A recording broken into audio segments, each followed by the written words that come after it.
Небесная Империя победит!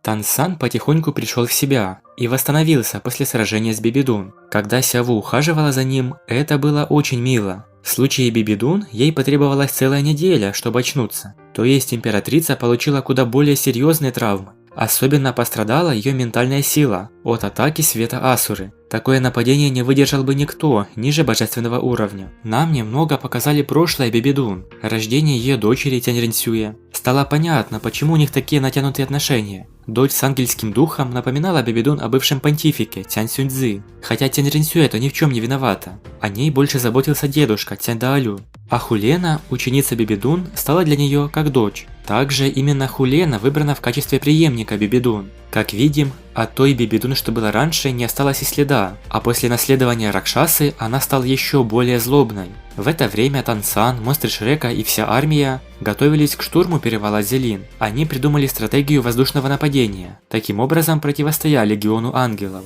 Тансан пошел впереди всех, а за ним все мастера и воины. С трезубцем морского бога в руке, Тансан вдохновлял всех на победу. Согласно анонсу, Хулена достаточно уверенно и спокойно возглавила армию Духовной Империи. Ей подчиняются все титулованные, солдаты и даже прибывший легион ангелов. В трейлере Тансан похвалил Хулену, назвав ее первой в золотом поколении мастеров. Не будь она на стороне врагов, они стали бы хорошими друзьями. Однако Тансан не позволит себе недооценить врага. Он не относится легкомысленно к осаде стен, хотя там пока и нету Бибидун. Борьба между сторонами еще больше обострилась. Защитники перевала Дзелин отбиваются изо всех сил, но преимуществом Тансана и Небесной Империи является трезубец морского бога, символ божественной силы. Ранее благодаря этому оружию уже удалось пробить стены. Духовная Империя сильна, но в итоге, как сказал Хулене Тансан, не забывай, что трюками ты не сможешь победить настоящую силу, а эта сила была на стороне Небесной Империи. Как наследник морского бога, Тансан даже сможет управлять водой, которая находится у рвах перевала.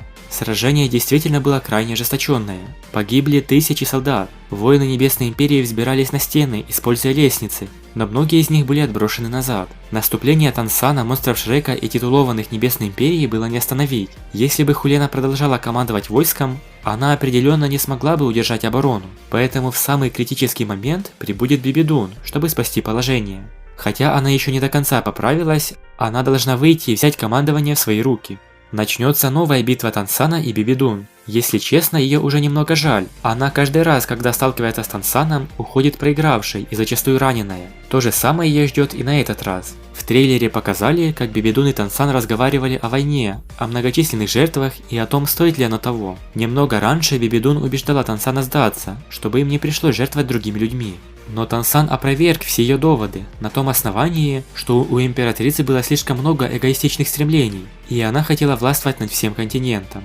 В этом разговоре Бибидун настаивала на том, что принесение в жертву простых людей – ничто, они всего лишь цена, которую необходимо заплатить за достижение прочного мира, фундамент, на котором будет построен лучший мир. На самом деле, этими словами она открыто признала, что ей нет дела до их жизней, она готова пожертвовать любым ради своей цели. Становится ясно, какой владычицей стала бы Бибидун, если бы захватила весь боевой континент. Как Духовная, так и Небесная Империя уже понесли бесчисленные потери, но финал битвы еще далеко. Бибидун в прошлом имела хорошие отношения с Великим Мастером, и сейчас им предстоит встретиться на поле боя. Хотя императрица считала свои действия правильными, в конце концов только победитель окажется прав. Тансан и Бибидун сражались дважды с тех пор, как прибыли на перевал Дзелин. В этих двух битвах Тансан сильно ранил императрицу, и в следующей серии начнется их третье и заключительное сражение, после чего сюжет перевала Дзелин закончится, и Тансан отправится искать кольца на молот чистого неба, чтобы завершить 8-е испытание. Далее нас ждут очень интересные события.